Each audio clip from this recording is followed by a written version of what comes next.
tidak ada sebuah peranata sosial yang bagus. Orang bisa saling membunuh, saling mencuri, punya hak satu dengan yang lain.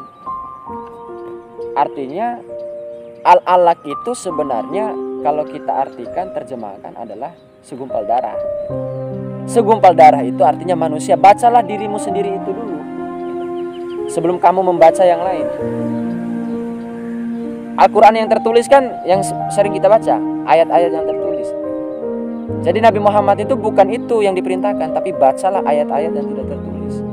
Apa? Ya manusia di sekitarmu, kondisi yang genting di sekitarmu, alam semesta dan lain-lain.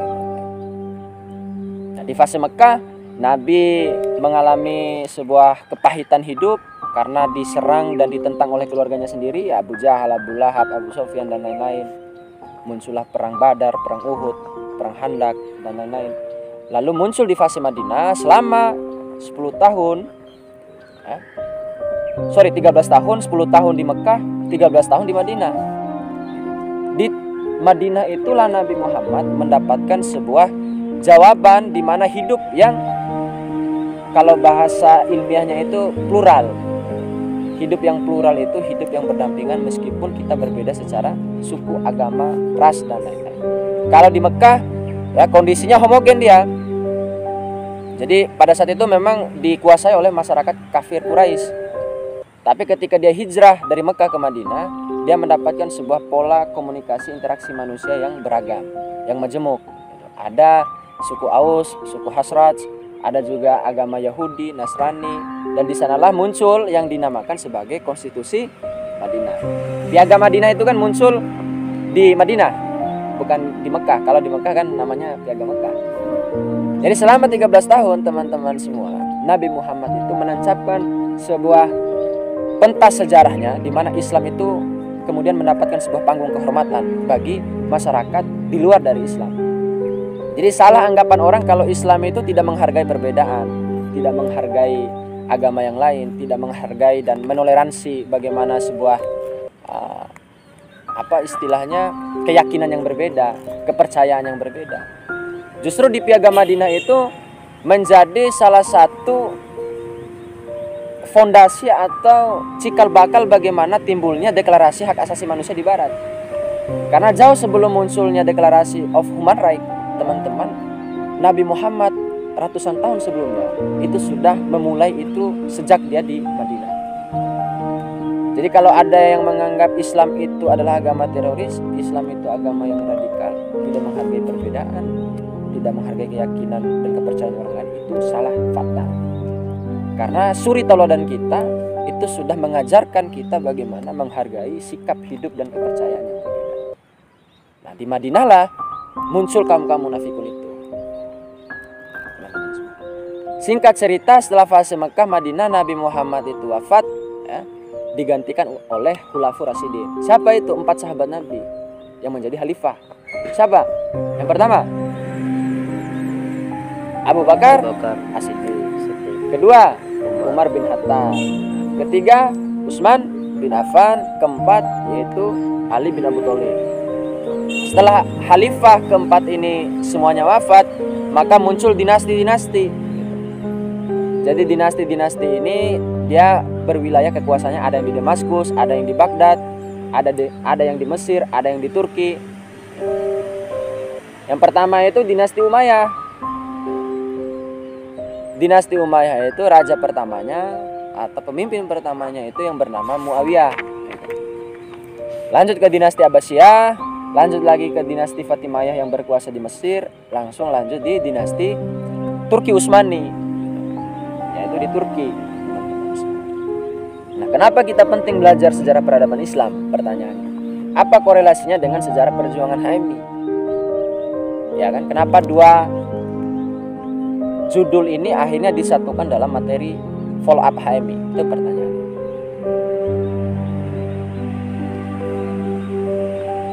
Sebelumnya teman-teman udah baca nggak tentang sejarah ini, peradaban Islam atau sejarah perjuangan HMI? Kan teman-teman sudah dapat kan di materi LK1 apa kan?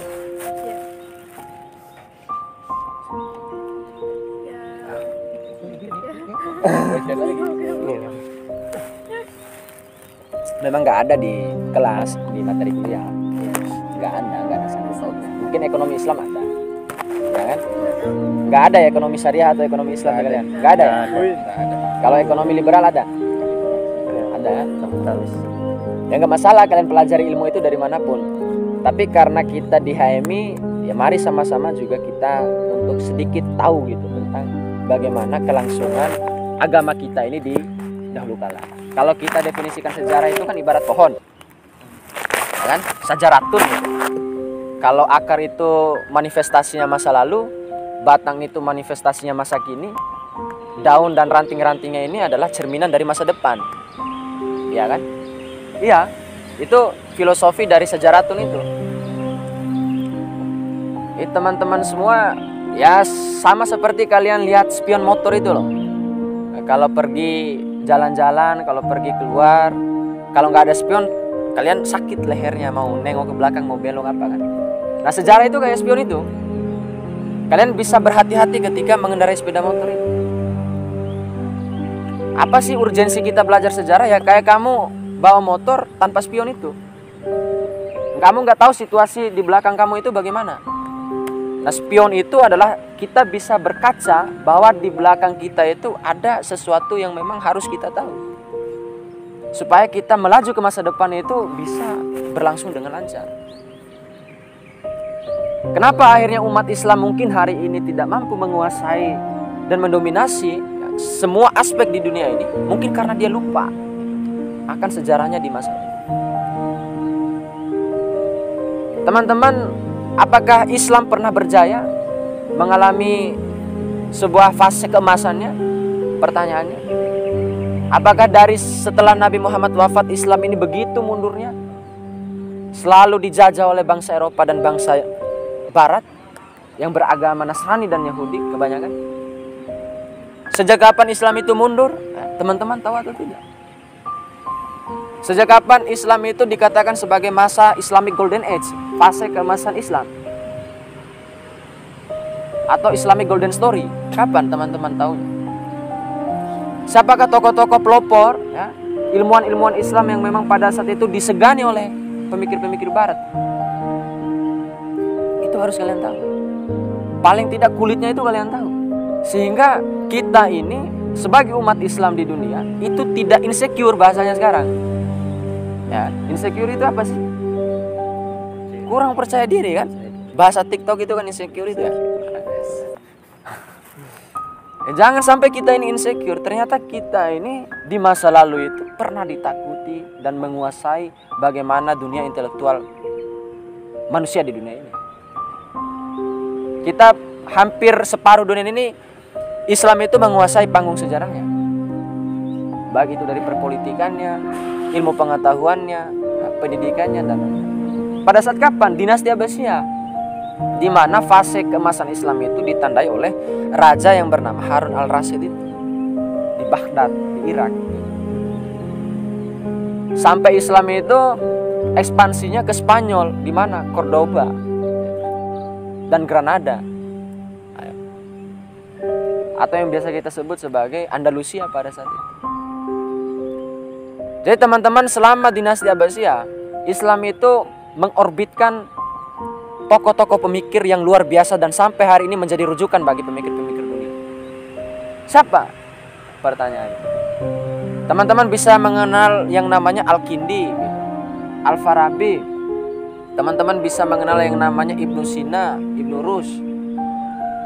Ini tokoh-tokoh yang memang menjadi peletak dasar bagaimana cendekiawan Islam itu begitu dihargai dan dihormati oleh ilmuwan-ilmuwan dunia. Eropa sedang mengalami abad pertengahan, abad kegelapan. Islam sedang mengalami abad keemasan. Kalau teman-teman baca sejarah Eropa, ada fase di mana Eropa itu mengalami zaman kejahilian. Apa itu? Di abad pertengahan itu, sebelum masuknya Renaissance, abad pencerahan. Dari mana ya inspirasi Eropa bisa mengalami Renaissance atau abad pencerahan? Karena dia belajar gitu dari dunia intelektualitas Islam. Islam itu kan mulai goyah ketika Turki Utsmani itu hancur. Timbul yang namanya revolusi politik sekuler yang dilakukan oleh Kemal Pasha Ataturk sekitar tahun 1911-1914. Imperium Islam itu akhirnya runtuh di sana. Artinya ya, sejarah peradaban Islam itu ada 2 poin gitu, yang memang menjadi PR kita hari ini sebagai kader muslim. Pertama, kenapa saat dinasti Abbasiyah Islam bisa maju? Karena pintu ijtihad terhadap ilmu pengetahuan begitu diapresiasi. Jadi teman-teman, Islam itu dia bisa maju apabila umatnya itu mencintai ilmu pengetahuan. Apa sih fungsi dari ilmu pengetahuan ini? Kegunaan ilmu pengetahuan atau keutamaan ilmu pengetahuan itu bagi masa depan umat Islam di dunia? Saya tanya, siapa yang punya Facebook? Siapa yang punya Microsoft? Siapa yang punya Honda? Siapa yang punya Yamaha? Ayo. Siapa yang punya YouTube? Siapa yang punya Twitter? Siapa? Siapa yang punya iPhone? Siapa yang punya Samsung? Ya kan? Siapa yang punya Oppo? Umat Islam, orang Islam.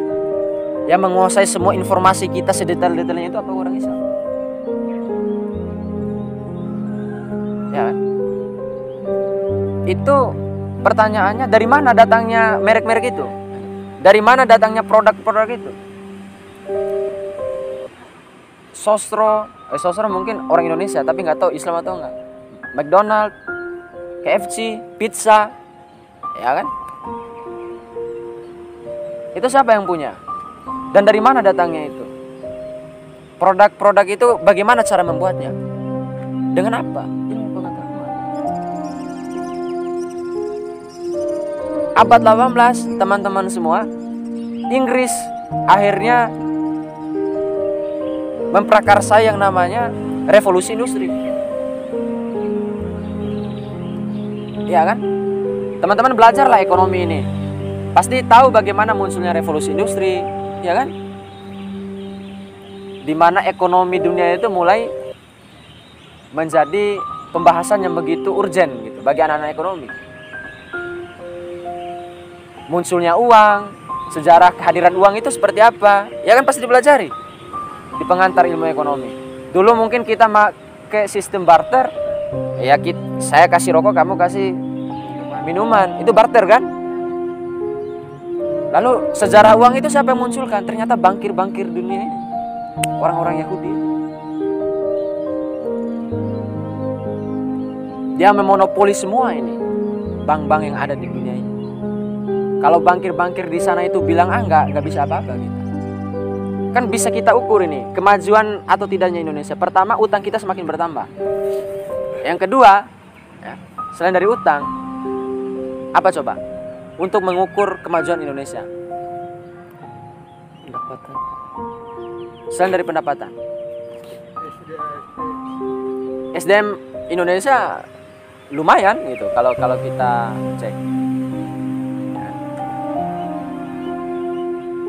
Selain dari utang kita bertambah, nilai tukar rupiah dengan dolar itu semakin melemah. Selama 2 kategori ini tidak mampu kita tuntaskan, selama itu pun Indonesia ini susah untuk keluar dari pengaruh bankir-bankir itu di World Bank, Bank Dunia itu, sama di IMF ya namanya. Itu kan yang mengatur semua bagaimana perputaran uang di dunia ini. Siapa yang punya itu? Ya orang yang non muslim gitu. Ya kita mau apa? Orang Islam ini. Kenapa dunia Arab itu nggak pernah berbicara tentang penjajahan kolonialisme Palestina dan Israel? Hanya Turki yang berbicara dengan lantang. Kenapa? Karena Arab, Irak itu rebut pengaruh ke Amerika. Jadi teman-teman semua, kenapa penting ilmu pengetahuan? Agar supaya kita ini tidak bisa diporak-porandakan oleh Barat, oleh orang-orang non-Muslim. Apa contohnya? Ayo, kalau orang Yahudi, orang Nasrani yang punya semua aplikasi ini, ya. Atau orang yang non muslim yang semua aplikasi, yang membuat aplikasi, maka disinilah sebenarnya propaganda agar orang itu semakin lemah imannya, semakin lemah kepercayaan kita. Hari-hari kita, aktivitas kita, ya setiap hari, karena ada ini, akhirnya kita tidak bisa sholat tepat waktu. Saya juga merasakannya. Bangun tidur lihat HP, ya, sedikit-sedikit lihat WA, sedikit-sedikit lihat Facebook, Instagram, dan lain-lain. Ini cara orang untuk agar umat Islam itu tidak lagi produktif untuk belajar, untuk membaca, untuk riset. Apa perintah Tuhan? Iqra, baca. Apa yang dibaca? Ya kondisi di sekitar kita. Kapan kita pernah riset coba? Soal-soal ekonomi ya sekitar-sekitar kampus, kantin, apa segala macam ini, teman-teman pernah mengetahui enggak kondisi ekonominya bagaimana? Jadi umat Islam itu pernah berjaya karena tadi gitu, intelektualismenya itu kuat. Bayangkan coba nih, kalau kita lihat pemikir-pemikir dulu, Al-Kindi itu selain dari dia bicara filsafat, dia bicara negara, dia bicara ekonomi, ya, dia bicara dunia matematika, astronomi. Nggak hanya satu bidang ilmu pengetahuan loh. Dulu ulama-ulama dulu itu, Ibnu Sina itu selain dari kedokteran, dia pintar juga matematika, ya banyak hal. Pintar filsafat, pintar agama. Semua cendekiawan muslim dulu itu nggak hanya satu bidang yang dia kuasai. Semua bidang itu dia mampu mengetahui. Nah, sekarang kita ini ya,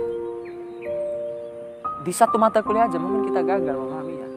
Jangankan satu jurusan ya, satu mata kuliah aja mungkin kita masih lupa-lupa dan ingat sedikit-sedikit. Ya, bagaimana kita ingin bersaing di dunia ini gitu.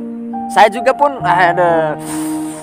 mohon maaf gitu, mungkin kalau kita bicara masalah masa depan dunia dan bagaimana situasi dunia terkini sama orang-orang yang belajar di Harvard, yang belajar di Oxford, universitas-universitas maju di dunia sana, top 10 itu ketinggalan jauh kita.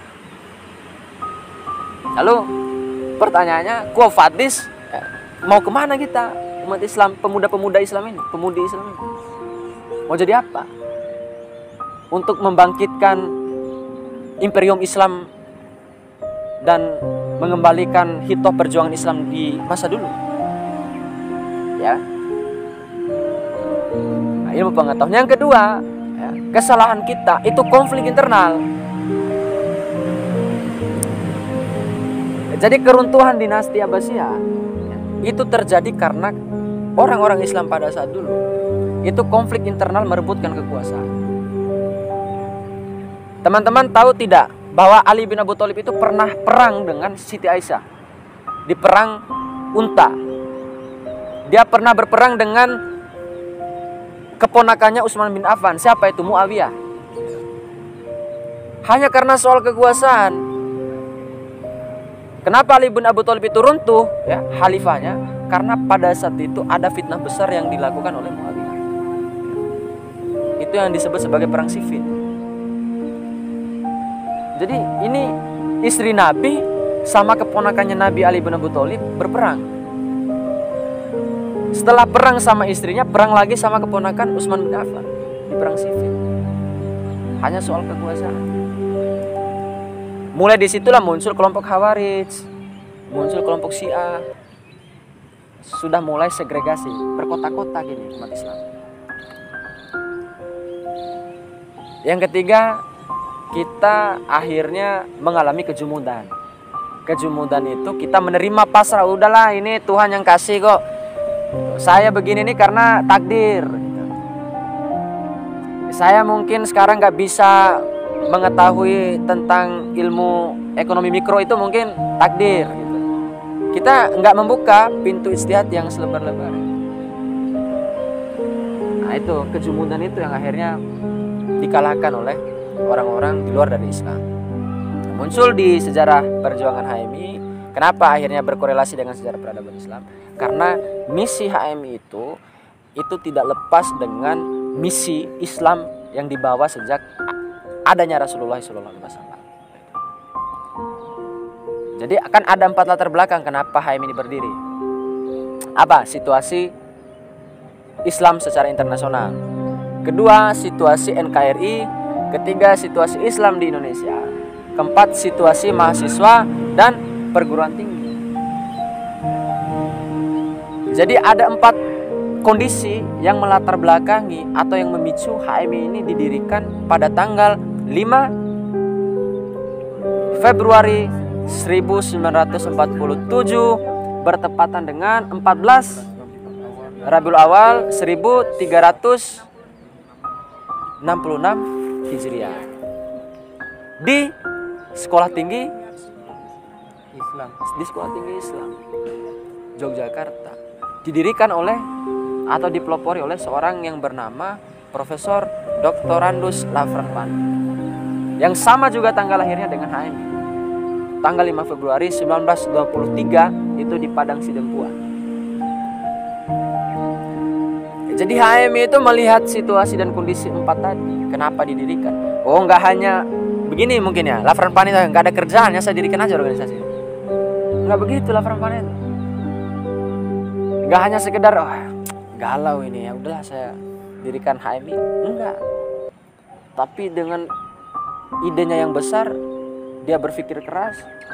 Karena pada saat itu situasi mahasiswa dan perguruan tinggi itu belum ada organisasi mahasiswa yang identik dan berkelamin Islam.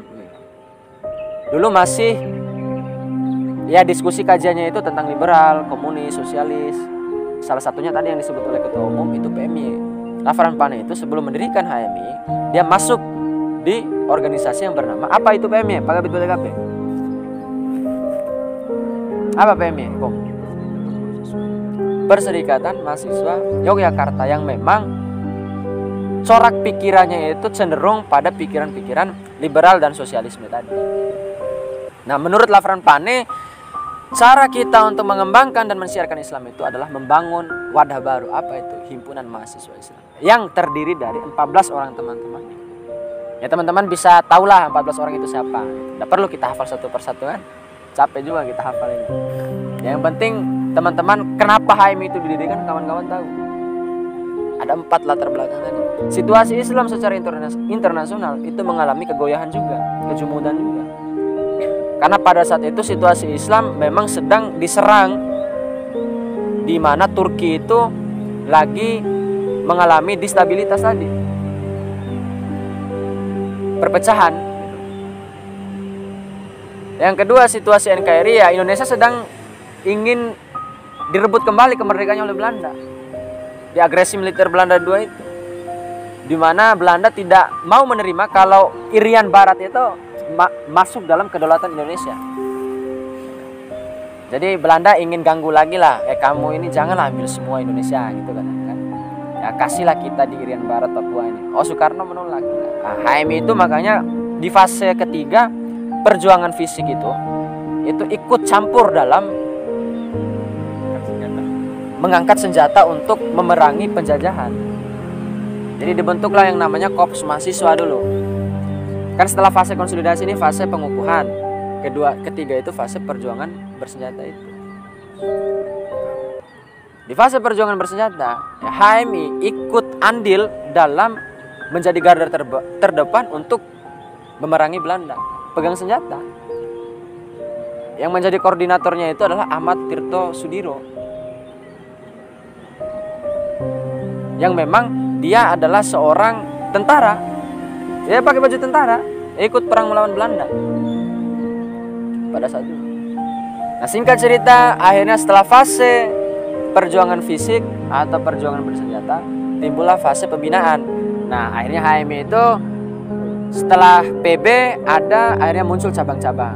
Nah, cabang Sleman, cabang Jogja, cabang Medan, ya banyak lah. Pembinaan itu artinya kita sudah mulai ada Gordon, ada MUT, ada konstitusi, ada RT-nya. Sudah mulai ada perekrutan perkaderannya. Kan Lafranpan dulu nggak ada stand pendaftaran LK1 kayak gini. Ya kan? Ya dia kan tanya aja, ini 14 orang siapa yang mau gitu. Ya kalau nggak mau ya udah keluar aja, kata Lafranpan. Toh juga HMI ini tetap berdiri kalau nggak ada teman-teman. Makanya Lafranpan itu menjadi ketua umum PB HMI hanya selama 6 bulan. digantikan oleh temannya yang bernama Mintareja. Kenapa? Karena supaya HMI itu tidak dianggap hanya mendominasi di kampus-kampus Islam gitu, STI. Nah, si Mintareja ini kan dia kampusnya UGM. Nah, jadi sebenarnya misi Ayahanda Lafran Pane itu adalah mengembangkan HMI itu di kampus-kampus negeri yang bukan kampus Islam. Jadi UNRAM ini sebagai kampus negeri yang bukan notabene-nya kampus Islam itu harus besar dia HMI-nya. Karena misi utamanya Lafran Pane itu supaya untuk menghilangkan stereotip bahwa HMI ini hanya milik orang-orang kampus Islam, mahasiswa-mahasiswa di kampus Islam. Nah, akhirnya dia menjadi wakil ketua umum PBHMI setelah ketua umum PBHMI-nya adalah Mintareja itu.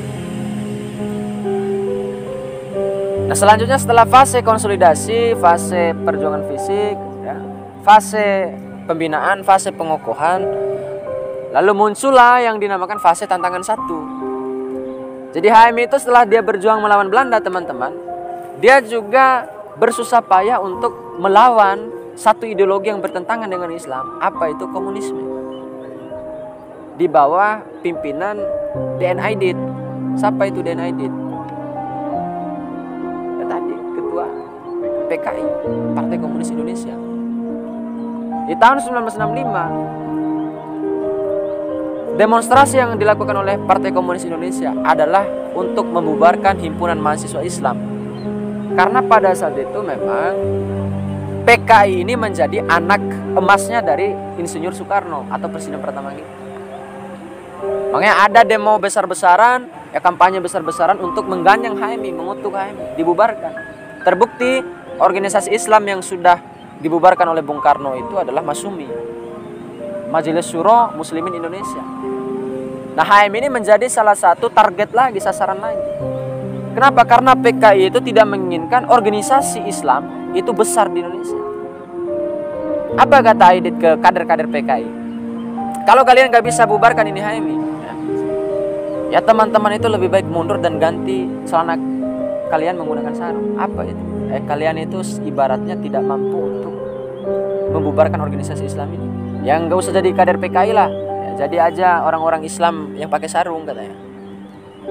Dia sampaikan itu di pidato ulang tahun PKI di Gelora Bung Karno.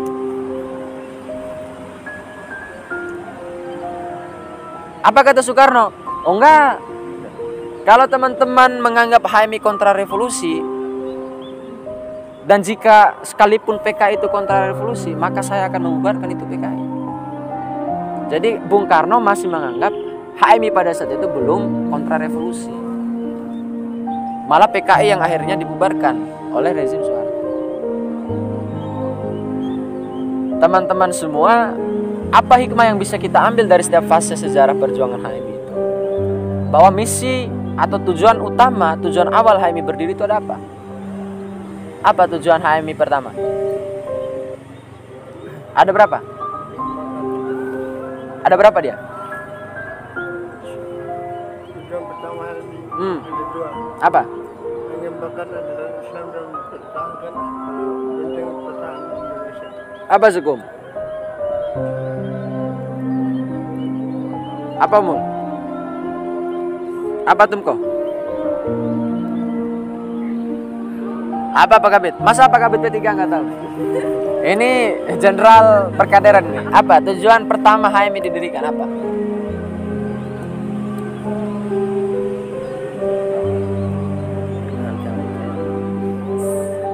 Mempertahankan NKRI. Mempertahankan dan mempertinggi derajat rakyat Indonesia. Yang kedua, mengembangkan dan menegakkan ajaran Islam di Indonesia. Itu dua tujuan awal HMI ini didirikan. Ya kan? Jadi bagaimana mulianya visi HMI di saat awal dia berdiri. Jadi makanya kata Lafran Pane, kemanapun kader HMI itu pergi, dia jangan sampai melepaskan jubahnya yang bernama keindonesiaan dan keislaman. Karena ketika kita membela agama kita, maka juga kita itu sama halnya dengan membela bangsa kita. Sebaliknya, saat kita membela bangsa, sama halnya kita sedang memperjuangkan dan mempertinggi derajat. Kenapa HMI itu dia disebut sebagai organisasi yang moderat? karena dia selalu mengedepankan nilai-nilai universal itu. Apa nilai-nilai universal? Nilai-nilai yang menghargai setiap perbedaan tadi. Jadi kita kader HMI itu doktrinasinya adalah kita ini dimanapun dan apapun ilmu yang kita terima itu kita bisa serap, nggak membatasi diri dengan ajaran-ajaran lain selama kita sudah kuat fondasi kita. Makanya banyak kader HMI yang baca Karl Marx, yang baca Lenin, yang baca ideologi-ideologi kapitalis, liberalis dan lain-lain. Kenapa sih orang HMI itu nggak membaca Al-Quran, hadis, apa dan lain-lain? Kenapa teman-teman? Karena setiap kali kita tidak membaca ilmu-ilmu barat, maka kita tidak tahu kelemahan mereka. Kita tidak tahu bagaimana cara mereka untuk memasuki dan meracuni kita. Kita tidak tahu bagaimana strategi mereka untuk menghancurkan kita. Itu pentingnya kenapa kita harus gitu membaca ilmu-ilmu di luar dari Islam juga. Kan kebenaran itu datang dari manapun kata Tuhan. Ya kan? Yang mutlak itu hanya Tuhan itu sendiri. Ilmu itu relatif gitu. Mungkin itu dulu Pak Kabit. Jadi sejarah perjuangan HMI itu korelasinya adalah kader HMI harus tetap menjaga semangat spirit belajarnya. Jadikan HMI ini sebagai organisasi belajar. Yang kedua, perkuat gitu, konsolidasi internal teman-teman. Supaya kalian ini tidak mudah terpecah. Ibaratnya negara, komisariat ekonomi ini perkuat gitu, perangkat-perangkatnya. Jadi teman-teman harus mereorientasi, mereformasi kembali secara total gitu, komisariat ini. Mungkin itu Kabit P3, mohon maaf karena waktu kita singkat juga, yaitu mungkin ada hal-hal yang perlu dikoreksi, yang disampaikan, yang ingin dikritisi penyampaian saya, atau ada hal yang ingin ditanyakan. Kalau memang moderator mengizinkan untuk teman-teman menanyakan sekarang silakan, tapi kalau tidak ya tidak apa-apa karena berbicara waktu. Mungkin itu. Saudara Salim, billahi taufiq wal hidayah. Assalamualaikum warahmatullahi wabarakatuh. Waalaikumsalam. Terima kasih kepada Kakanda pemateri. Mungkin selanjutnya apa ada hal yang ingin ditanyakan oleh teman-teman mengenai apa yang telah disampaikan oleh pemateri tadi? Silakan. Sebelum azan. Udah tahrim ya? Tarhim atau tarhim ya? Rahim ya? Rahim. Silakan teman-teman. Kabit.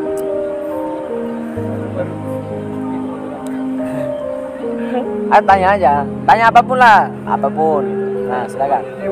Silakan, Kabit. Waalaikumsalam.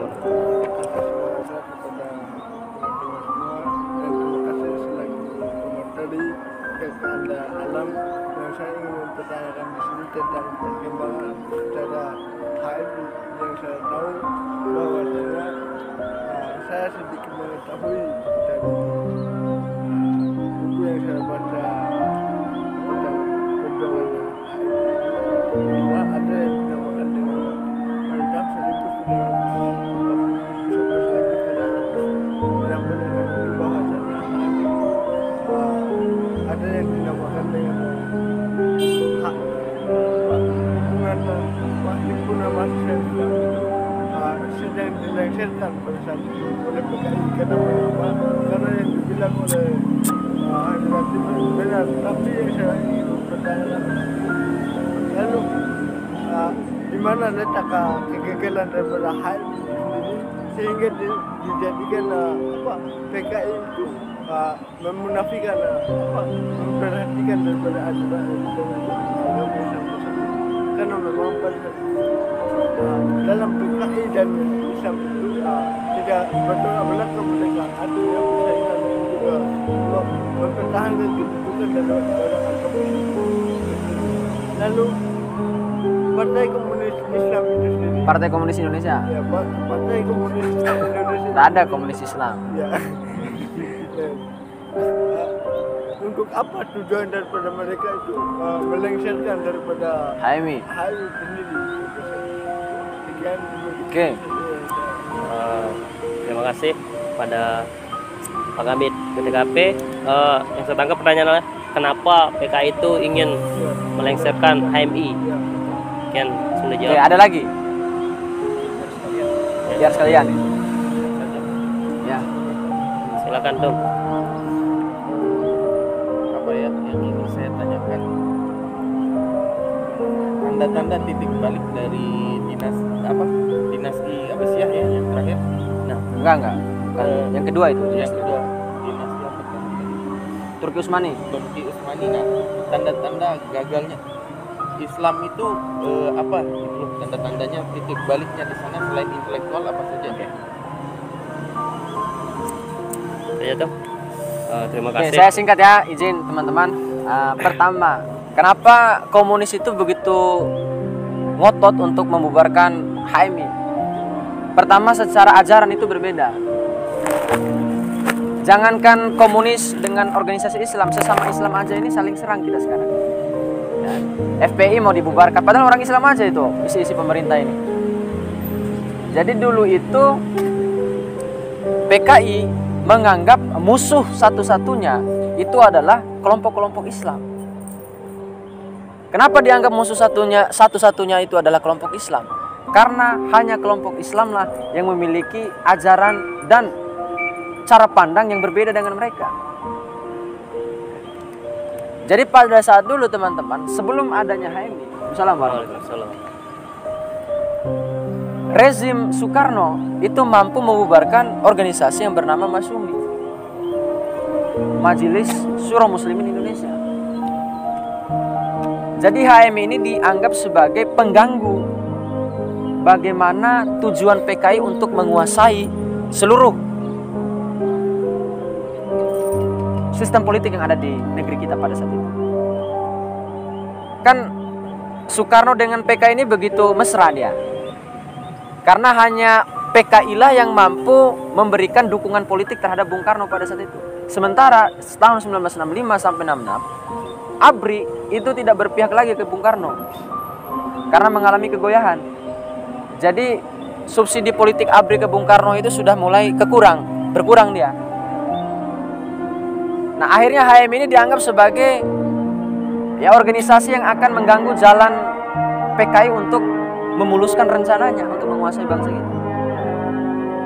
Karena satu-satunya organisasi yang seringkali menyuarakan perlawanan terhadap PKI itu hanya HMI. Karena tidak sesuai dengan ajaran pertama Pancasila, kedua adalah Islam. Kenapa komunis itu dianggap sebagai bertentangan dengan Islam? Saya tanya kan?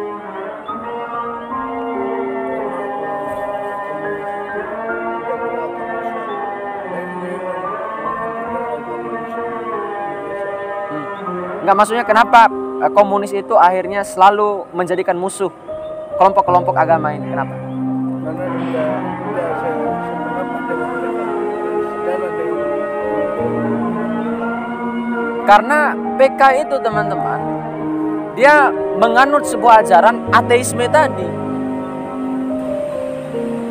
Ateisme itu dia tidak meyakini sesuatu yang di luar dari materi. Itu teori dasar kenapa komunis itu ada. Jadi dimanapun ada partai komunis, disitulah dia harus berkuasa. Jadi Partai Komunis Indonesia itu rata-rata orang yang tidak meyakini kepercayaan terhadap sesuatu yang di luar dari materi. Jadi rata-rata orang-orang tidak percaya terhadap yang gaib gitu. Maka Islam itu wajib untuk melawan itu semua. Kedua, PKI itu menganut sebuah ideologi revolusi yang dimanapun ada PKI maka harus ada revolusi fisik, pemberontakan fisik. Dia harus banyak membunuh umat yang memang tidak sependapat dengannya. Makanya dulu ada pembantaian ulama, ya kan? Pembantaian umat Islam itu yang dilakukan oleh PKI. Nah, HMI ini dianggap sebagai pengganggu tadi. Dia tidak mau ada saingannya ini PKI. Bayangkan coba ulama-ulama yang ada di Jawa saat dulu lagi asik-asik sholat subuh, itu datang dibunuh, dibawa, diseret, dibuang ke sungai. Itu oleh PKI. Ya. Dan HMI ini ya jangan sampai kuat lah gitu kan. Makanya dia sangat menginginkan HMI itu jatuh pada saat itu. Yang kedua tadi dari ketum ekonomi sudah. Yang kedua dari ketum Fahmi. Seperti apa titik balik Turki itu jatuh? Turki itu ya, dia kan punya koalisi pada saat Perang Dunia Pertama. Itu dengan Rusia, dengan negara-negara yang masuk dalam imperiumnya. Sementara lawannya itu adalah kayak Prancis, Inggris, Amerika. Ya orang sudah pakai pesawat tempur, Turki masih pakai pedang. Orang sudah pakai tank, Turki masih pakai kuda. Di kerajaan Turki di bawah Sultan Abdul Muhammad II itu belum punya persenjataan, amunisi dan alutsista yang baik untuk melawan sekutu. Ya orang masa kita lempar pedang ke pesawat tempur, orang tinggal jatuhin rudal dan peluru ke Turki. Kalah. Percuma besar kekuasaannya kalau nggak ada alutsista yang baik. Ya makanya ilmu pengetahuan itu lagi-lagi dibutuhkan. Kenapa? Karena yang menciptakan teknologi militer itu bukan tentara. Tentara itu hanya subjek yang mengoperasikan senjata. Yang menciptakan itu ilmuwan. Mesiu yang menciptakan nuklir, yang menciptakan atom, itu semua siap. Itu semua adalah ilmuwan gitu. Udah goyah secara internal perebutan antara kaisar yang satu dengan yang lain. Ini goyah lagi secara ilmu pengetahuan. Pendidikan gak maju. Coba teman-teman berkaca dari Jepang. Setelah dibom oleh Amerika Hiroshima dan Nagasaki, apa yang dikatakan oleh kaisar Jepang pada saat itu? Kita bangun dari awal itu adalah dunia pendidikan. Itu yang disebut sebagai restorasi Meiji itu. Ya pendidikan atau ilmu pengetahuan yang sangat diapresiasi. Ya UNRAM ini kan feodal betul kita di UNRAM ini. Ya dimanapun lah pendidikan kita ini feodal. Apa-apa gini. Ya padahal salah dosen profesor gini. Ya nggak bisa maju selama begitu. Prancis, Inggris itu profesor dengan mahasiswa itu setara. Kita ini belum sampai ke sana ide kesetaraan kita dalam dunia pendidikan enggak. Dosen-dosen kita ya kalau di kelas-kelas saya itu mungkin masihlah dia sampaikan teori-teori klasik apa. Sementara ilmu pengetahuan ini kan maju berkembang. Ya kita jauh tertinggal. Susah untuk maju melompati zaman ini sehingga bersaing dengan negara-negara berkuasa saat ini susah. Kita itu kalau diserang oleh Cina itu Pak Kabit TKP 4 jam hancurin Indonesia. Pertahanan apa yang kita miliki ayo? Kalau mau perang sama Malaysia juga, Malaysia itu negara persemakmuran dia. Jadi bekas-bekas negara jajahan Inggris itu berkoalisi dengan negara Malaysia. Kayak Inggris, Australia, Malaysia, Afrika, India. Indonesia ini negara bebas aktif gitu, nggak ada sahabatnya kalau mau perang.